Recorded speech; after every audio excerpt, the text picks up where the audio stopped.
The Madman. By Chinua Achebe. Chinua Achebe. Chinua Achebe, Nigerian novelist, poet, and critic, was born on November 16, 1930 in Ogidi, British Nigeria. He was baptized as Albert Chinua Achebe. Had his primary education at St. Philip's Central School and secondary education at Government College, Umuahia. Enrolled in University College of Ibadan and decided to become a writer after reading Mr. Honson by Joyce Carey. In 1950 he wrote a piece for the University Herald, the university's magazine, entitled Polar Undergraduate. Served as the editor of University Herald in 1951 to 1952. His first novel Things Fall Apart occupies a pivotal place in African literature. Died on March 21, 2013 in Boston.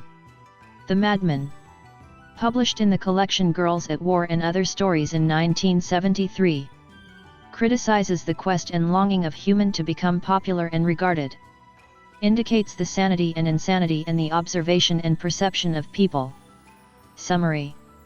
The story is in third-person narrative and the narrator starts the story by giving the description of the market. The madman used to roam in the market where women gossip and purchase ogili for evening soup. The madman had discovered two markets, AFO and Eek, which are linked by a highway. From the AFO market it took 2 days for the madman to move to Eek, but he got accustomed to it.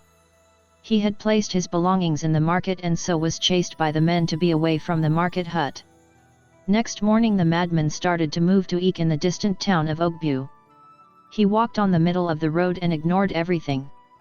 He got a slap from a wagon driver and was scared of the noisy lorries and avoided it.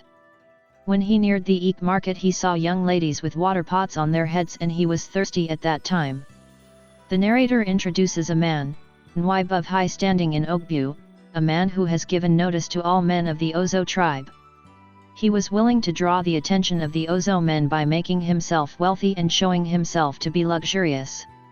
One day Nwibe woke early and moved to his farm before going to the market to buy roofing bundle for his wives' huts. He had 2 wives named Mboy and Udenkwo and he has planned to weave the roof of their huts at a time.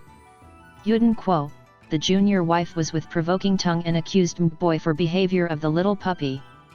Nwibe intervened and stopped the quarrel between and then thought of moving to the stream to wash his sweat. As it was the market day and daytime there were none in the stream to wash and he has placed the cloth on a boulder. The madman noted Nwibe in the stream and realized that this was the man who whipped and chased him from the AFO market. The madman picked the clothes of Nwibe and wrapped it round his waist to make Nwibe naked in the stream. Nwibe came out of the stream naked and started chasing the madman, who flew away with his clothes.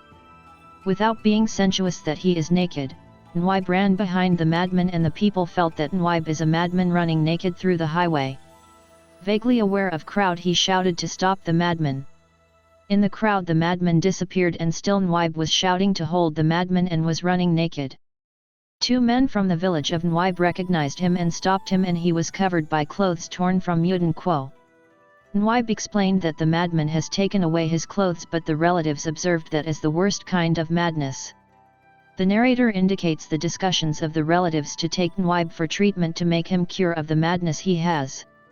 Nwibe was cured by a practitioner who did a miracle and was called as sojourner to the land of the spirits.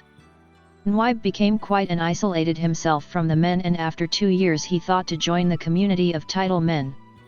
Achebe concludes the story by stating that the stature of Nwibe in his village is lost and men did not consider him.